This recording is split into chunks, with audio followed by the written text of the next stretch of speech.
My name's Brent Gorski. I'm currently a senior at USC in the journalism program. But outside of school, in my other activities, I made a film called Holding Trevor, and it was a film that I wrote, co-produced, and acted in. I actually played the title character, Trevor.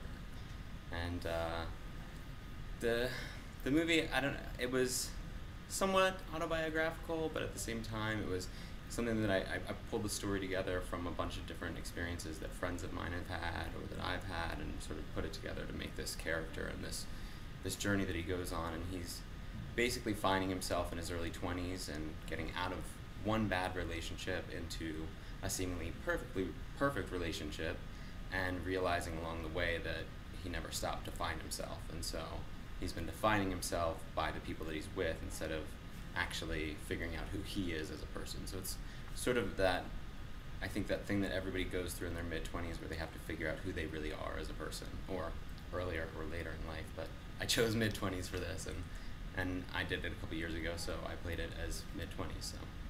Okay, and what was your original inspiration for the film? Desperation, in all honesty. I had been in LA for years trying to act, and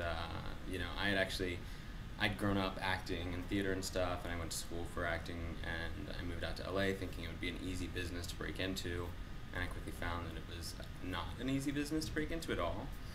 And I actually got really discouraged and started going back to school. I started taking classes prior to USC, started taking like some GE classes to get ready to go back to school to like find another career path. And I was so disheartened, and but then became like so creatively stifled that I was like, God, I need to do something while I'm in school. So I started writing this film and just sort of did it for my own, personal enjoyment. But at the end of it was like, I just wrote a movie, and like that's what I'm wanting to do. I want to act in movies, and I just wrote a movie.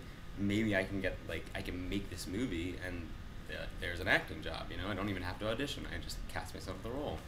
And so that's really honestly how it happened. It was very just sort of haphazard, and I didn't have a plan at first, but I quickly found somebody who, the director of the movie co-produced it with me, and I met up with her and everything, and we got the ball rolling. I got the financing together. The movie was made, the original budget was $55,000, which is like nothing for a movie, and a feature-length movie at that. It runs like about an hour and a half long. And so the budget, probably after all the post-production and some marketing stuff, maybe came closer to about $65,000. But still, it was made on dimes and pennies compared to what anything else is in the industry. And yeah, so I don't know. I just, I guess like on a hope and a song made the movie. And then what was it like after you finally realized you were going to make the movie and you had all the funding and it was all set up to act in a movie that you had written yourself? It was very easy and very difficult at the same time. I mean, I probably did less preparation as an actor for the movie than I've done for anything else that I've acted in, just because, I'd spent so long writing this movie and rewriting this movie and everything that I didn't have to sit down and like learn my lines. Like I knew my lines, and they were written in a way that I knew this character would say them and everything, so I was completely comfortable with that. But then once we were actually on set, it was very difficult, and it was something I'd never experienced as an actor, because I'm being, pulled out of scenes to go talk about a problem that we're having with production and someone that's walked off set, and numbers that we like need to crunch because we can't afford this or we can't afford that, or and things like, oh, can you go do a rewrite for this? And so I was constantly being pulled out of things for my production aspect or for the writing aspect, and it was taken off the table that I was an actor, and then I'd have to go jump back into the scene and act. And so it was really good that I had it ingrained in me already, having written it, but it was one of those things where I feel like if it were a bigger budget movie, it would be a lot easier, because you'd have people that would micromanage everything, and I'd be able to sit there and be the actor in the movie and everything, and have people like leave me alone for a little while so I could get into character and all that. But it was sort of just, it was make it or break it, and I kind of had to like go with the flow, even though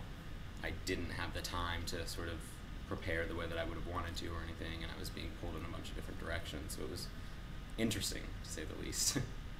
And you were a student also while you were making the film, so was it like twice as hectic, twice as crazy with everything, or? Yeah, I mean, I luckily, for me, did what I think was smart because I had gone back to school and was in school while I was writing the movie, and then I took a year off to do like pre-production of the movie and actually film the movie.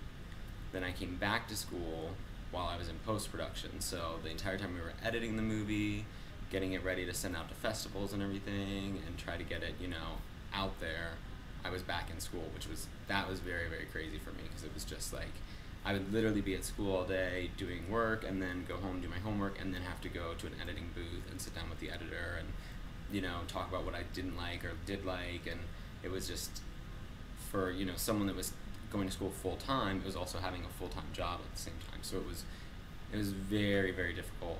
But then the following year, I took off another year, and that's when the movie was in festivals and everything, and so I actually got to travel around the world, going to festivals and promoting the movie, and talking about the movie to people and everything, and learned a lot about another side of the business by actually brokering all the different distribution deals. So I personally, along with my co-producer, sold the distribution rights of the movie to a couple different companies, a couple that distributed it in Europe, and then people who distributed it here, and also in the rest of the territories that didn't include the ones that we specifically sold in Europe. So I actually got to sell out the license of the movie. I still own the movie, but these people have the right to distribute it, and they put it in theaters last summer, and then it just came onto DVD this past March, so it's been sort of this really long process, and now that that's off the table, I'm back in school again for the however many at a time. So yeah, I mean, it made it really difficult to juggle school and work, and especially since I wasn't in a film program, I was in a journalism program, and so everything that I was doing at school wasn't necessarily helping me to make this film.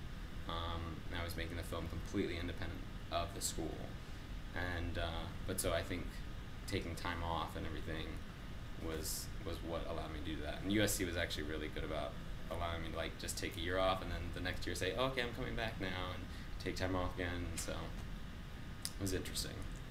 All right, so after all of that and everything you've been through to make the movie, I'm assuming you don't regret it, but what would you say to someone who wants to make a movie but doesn't want to take the time or the money or any of the effort like you did to make a movie, and they're also in school? How would you suggest they go about following their dreams, if that's not too cheesy? No, it's not too cheesy, but I would say if they don't want to take the time, and if they're looking to circumvent any of those routes, then it might not be the right thing to do, because it is such a high level of commitment, and that was something that I struggled with too myself, because I wrote this movie and sat on it for a couple of years before I really got up the gumption to say, I'm gonna make this, and I'm gonna make it on my own terms, and I'm gonna do it the way that I want to and get the money myself and everything.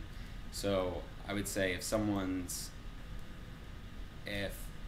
the commitment level is not there, then maybe this isn't the right business for you. But if the actual heart and the the want for doing this and the love for doing it and the passion and everything is there, then I would just say by any means necessary. There's always the route of say if you write something, you can try to get it into the hands of an agent, try to get it into the hands of someone at a studio or whatever, or especially today, you can make the movie with your camcorder, and you can put it online, and you can figure out a way to sell subscriptions to let people see it, or sell it through iTunes or something. So there's so many different ways to do it, and I would say just sort of if that's what you want to do it, and just figure out the best way to do it. And it can be on the smallest scale to the largest scale. For me, I if nothing else, had the most invaluable learning experience by doing this, on my own, and actually making the mistakes that I made, and doing, even though it was such a small budget and everything, and in the end I couldn't have lost out on too much money if it blew up in my face, but still I learned everything I should do the next time I make a movie, and everything I should not do the next time I make a movie. And I also feel because I did it myself, and because I learned all those things, that I could go work at a studio, or I could go work on a major film and in a certain capacity, you know, and really understand the inner workings of it. So I would say, if that's what you want to do, just by any means necessary, make it happen so that you can actually, you know, get the experience and get the hands-on knowledge, and never turn your nose up at anything. You know, take any sort of little small PA job or internship or whatever, because you'll learn something from it.